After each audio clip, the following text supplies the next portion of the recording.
Bersisa para pemuda Tiara untuk Sakti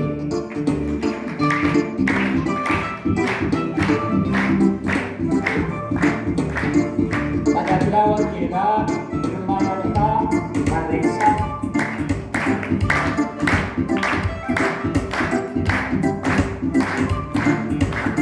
kita perlu di situ kita ambilnya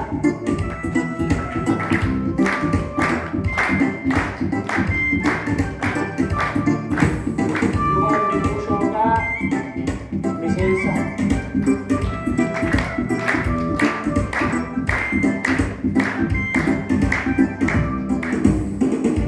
Bukti kan jatatan kani amantotan na karena tajaajiltoonni kun hojii geggeessummaa koree piristarii bureetti waamamanii kan ramadaman waan ta'eef sirni ramaddii hin raawwatama. Maqaan isaanii fi gaheen tajaajila isaanii akka amma isinii ibsee kan ta'udha. Geggeessitoonni gurmeessitoonni warri gurmuu bukkee dhaabattanuu gara kanatti as baatu warri isinii kenname.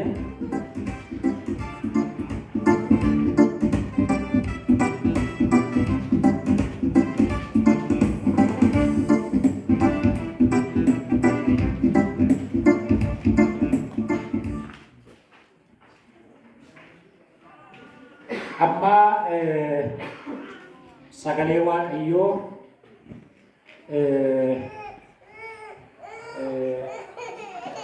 gadaa akka isaaniif ta'u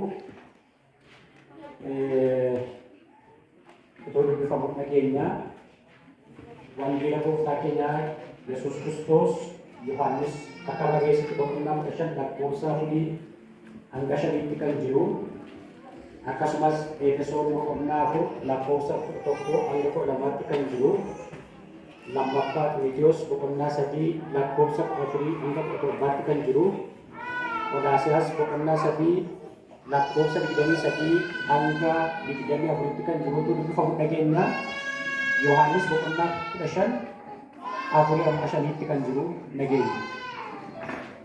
Wangeela Yohaannis Wangeela Yohaannis boqonnaa 15 lakkoofsa 4 amma 5tti maqaa gooftaa Yesuusiin nan dubbisaa. Anatti qabadhaa jiraadhaa. Anis isinitti nan jiraadha. Akkuma dameen muka waynichaatti qabatee yoo jiraachuu dhabaate ofiin ija godhachuu hin dandeenye anis isinis anatti qabattanii yoo jiraachuu dhabaattan ija godhachuu hin dandeessan. Ani muka waynichaati, isin immoo damoota isaati. Inni anatti qabatee jiraatu, anis isatti jiraadhu, isaaf ija baay'ee kan godhatu. Anatti gargar baatanii waan tokkollee gochuu hin dandeessanii. Ameen.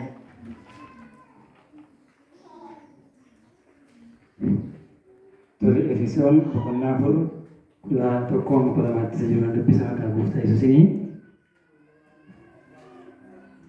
Isumatus namootaaf kennaa kenne, kennaan isaas kaan ergamoota, kaan waan Waaqayyo isaanitti hime mul'ise warra dubbatan, kaan warra wangeela lallaban, kaan eegdota, kaanis barsiisota akka ta'aniif ture.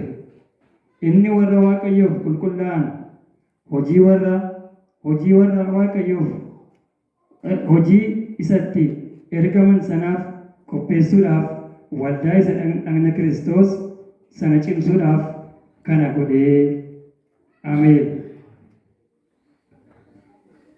Ergaa Phaawulos gara Xiimotewositti ergee isa lammaffaa boqonnaa 3 lakkoofsa 14 hanga 17 kan jiru nan dubbisaa akkas jedha.